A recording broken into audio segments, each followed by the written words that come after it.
अस्सलाम वालेकुम जी। आपका होस्ट सैयद अहमद अली जाद आपकी खिदमत हाथ। हमारा यूट्यूब और फेसबुक चैनल ही है पाकिस्तान देख रहे हैं।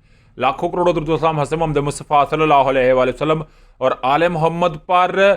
आज के दिन अगर मैं बात करूं तो ये जुमे का दिन उमूमन नून लीग के ऊपर भारी नज़र आया है, मगर तहरीक इंसाफ आज अपने आप को बड़ा जो है वो तसल्ली बख्श तस्वर कर रही है, क्योंकि आज एक प्रेस कॉन्फ्रेंस थी जिसके अंदर जो चेयरमैन है तहरीक इंसाफ और बैरिस्टर गौहर अली साहब, और उसके अलावा नई ज्वाइन करने वाले तरीके इंसाफ को सरदार लतीफ़ खोसा साहब वो वकील है जो जुल्फ़िकार अली भुट्टो साहब के केसेस में भी पेश होते रहे। उसके अलावा बेनज़ीर भुट्टो साहबा के वकील भी सरदार लतीफ़ खोसा साहब, जो कि सरदार लतीफ़ खोसा साहब ने तरीके इंसाफ ज्वाइन की। उसके बाद आप जानते हैं कि उन्हें लिफ्ट में बंद किया गया, उनकी बहू और बेटी के साथ भी वो कहता है कि बड़ी नारवा सलूक किया गया है। मगर आज एक प्रेस कॉन्फ्रेंस के अंदर अपने भाई और दिमाग का तज़किरा करते हुए रो पड़े, और आज वीडियोज़ भी चली। मरियम नवाज साहब के जजेस पे अटैक था। उसके अलावा तहरीक इंसाफ के 90 से ज़्यादा अरकान के मतलब बताया गया जी कि इन्हें कागजात नामजदगी जमा नहीं करवाने दिया गया और इनसे कागजात नामजदगी छीन लिए गए, इनकी सख्ती की गई। उसके अलावा बहुत सारे तईद कुनिंदा ताकीद कुनिंदा अभी पीपी जो है गालबन 35 से लियाकत बदर साहब के तईद कुनिंदा और तईद कुनिंदा को उनकी अहलिया के उठा लिया गया। उसके अलावा जो शोजब कमल साहब है उनके तईद कुनिंदा और तकीद कुनिंदा दोनों वकील उनको उठा लिया गया। सनम जवेद साहबा जो है उनके डीसी जो है लाहौर की, उन्होंने एक जो है नोटिफिकेशन जारी किया जिसमें उनकी नज़रबंदी का अहकाम किए, वो वापस हो गए। मगर अभी इतलात ये हैं कि उनकी कोई नज़रबंदी के नोटिफिकेशन वापस होते साथ सनम जवेद साहबा रिहा हो सकती हैं। हतीजा शाह साहबा जो हैं वो रहा होती हैं अपने खामद के साथ, 2 बेटों के साथ, और एक बेटी जो उनकी सबसे छोटी गालमन बेटी है उसके साथ उन्होंने एक पिक्चर जो है वो सोशल मीडिया के ऊपर शेयर कर दी है। तो ये एक बहुत बड़ा मेरा हाल है टर्निंग पॉइंट है, क्योंकि आज का जो बड़ा अहवाल ये है कि पाकिस्तान तहरीक इंसाफ की जो प्रेस कॉन्फ्रेंस है वो पीटीवी पर लाइव नशर की गई। याद रखिएगा, पाकिस्तान टेलीविजन के ऊपर इन्हीं के जो बानी है इमरान अहमद खान है सब, उनको टीवी पे दिखाने पे पाबंदी है, मगर आज प्रेस कॉन्फ्रेंस टीवी पे चलाई गई, लाइव चलाई गई। हतीजा शाह साहबा की रिहाई, सनम जवेद साहबा रिहाई के बिल्कुल करीब अभी मैंने आपको बता दिया है इस्लामाबाद हाईकोर्ट ने बैरिस्टर गौहर को इमरान खान से टिकटों के मामले पर मुलाकात की इजाज़त दे दी है।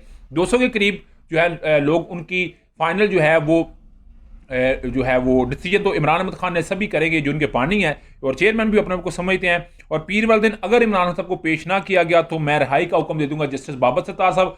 आज जैसे बाबर सत्तार साहब ने, आप जानते हैं कि शाहराना फरीदी जैसे जो लोग हैं उनकी गिरफ्तारी के जो आर्डर है उनको भी कल अदम करार दे दिया। तो मेरा हाल है हवाओं फजाओं और जो इस वक्त ठंड है उसके माहौल जो हैं, जो उनकी जो रुख हैं वो इमरान अहमद खान नई साहब की तरफ है। और कहा जा रहा है कि 5 जनवरी, ये मैं खबर आपको पहले ब्रेक कर चुका हूँ, जो कमल शाह साहब है सबका चीफ इलेक्शन कमीशनर पाकिस्तान रह चुके हैं, उन्होंने, और इस वक्त वजारत कानून के अंदर है निगरान सूबाई पंजाब के, उन्होंने भी ये बात कही है कि 5 जो है वो जनवरी को इमरान अहमद खान सब रिहा होकर आ सकते हैं और 6 जनवरी से वो इलेक्शन के मामला को कर सकते हैं। अभी तो नून लीग के डैम हार्ट सपोर्टर भी ये बात कहते नजर आ रहे हैं कि 20-22 दिनों में इमरान खान साहब बाहर आ रहे हैं, तो इलेक्शन का टिल्ड क्या होगा, ऊँट किस करवट बैठने जा रहा है। हर आने वाला दिन पाकिस्तानी सियासत में एक नई हलचल गहमा गहमी कर रहा है। और शहबाज शरीफ साहब की जो प्रेस कॉन्फ्रेंसें हैं वो प्रेस कॉन्फ्रेंसें करना और बुखलाहट में करना, आसिफ अली जरदारी साहब का लोगों से मुलाकात करना, लोगों का उनके साथ शमूलियत इख्तियार करना, कहीं इमरान खान और पीपल्स पार्टी का इत्तेहाद कहीं बड़ी कोई जो है वो पेशरफ तो नहीं है। उधर अगर मैं बात करूँ तो मौलाना फजलुर्रहमान साहब और एमल वली खान जो ANP अवामी नेशनल पार्टी के सरबराह हैं, इन दोनों को एक थ्रेड अलर्ट जारी किया गया है इस वक्त।